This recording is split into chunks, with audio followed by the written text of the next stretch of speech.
I made this print with a Tetra Pak and a pasta machine, and it shifted something in me. I used to be obsessed with getting everything perfect as a designer, every detail, every outcome. But this slow way of creating, the mark making, the unpredictability, it taught me to trust the process again, and I didn't expect how grounding that would feel.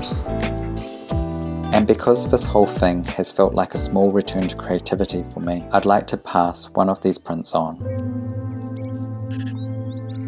In our garden, the Alstroemeria has been coming through again. Orange and yellow, warm and a little unruly. Those trumpet-shaped blooms, soft but considered. There's something gorgeous in the way that they open. I sat with it for a moment before sketching. I learnt that each of its 6 petals carries a meaning, understanding, humour, patience, commitment, empathy, respect. The ones that landed with me were understanding, empathy and patience. Those feel like the things I've been trying to rebuild. Even the twisted leaves have symbolism, and when you cut them, they last up to 2 weeks in a vase. A flower that just stays. It feels steady.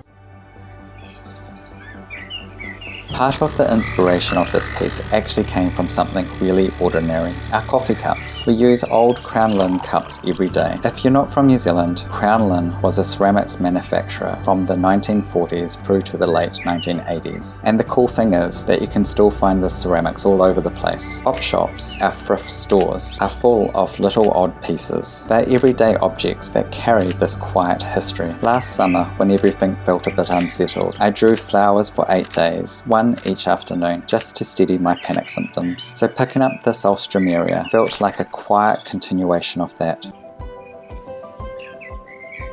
And having those Crown Lynn pieces nearby, each with their own little illustration, felt like a soft reference point. Not something to copy, just something familiar, sitting in the background while I worked. To make the dry point, I started by sketching the Alstroemeria. Just a simple line drawing to understand the shapes. I then transferred that onto the Tetra Pak. It's an old printing trick. The inside of the carton has this soft layer that you can etch into. I use a needle to make the marks. Slow, careful lines, a mix of scratches and a little texture to hold the ink. Once the plate was ready, I covered it with ink and wiped it back with old newspaper. You leave the ink sitting in the grooves and clear the surface, almost like revealing the drawing again. A cotton bud helps bring back the highlights. Then the plate goes through the pasta machine. It works as a small printing press. Pressure, paper, and a bit of trust. The paper has to be damp so it pulls the ink out of the lines. And when it comes out the other side, the print feels completely different from the plate. Softer,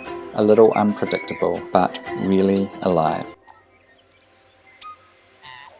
When the print came out of the pasta machine, it has this softness I wasn't expecting. The lines were still mine, but the press changed them in its own way. A little shift in texture, a small smudge, a sharper edge. Every pull was slightly different. It's been interesting to me, coming from years of graphic design, where everything had to be exact, perfect for the client, predictable, controlled. This process is the complete opposite. You make your marks, but you also let go of them. You trust the plate, the ink, the pressure. You trust that it doesn't need to be perfect to be good. And I think that shift from control to trust has been its own kind of healing. Working fast, working gentle, not overthinking it, just accepting what comes through the press. Each print has the same bones, but a slightly different personality. There's something grounding in that. And because this whole thing has felt like a small return to creativity for me, I'd like to pass one of these prints on. If you leave a comment below, I'll pick one person and send them an original pull from the press. Just a quiet thank you for being here.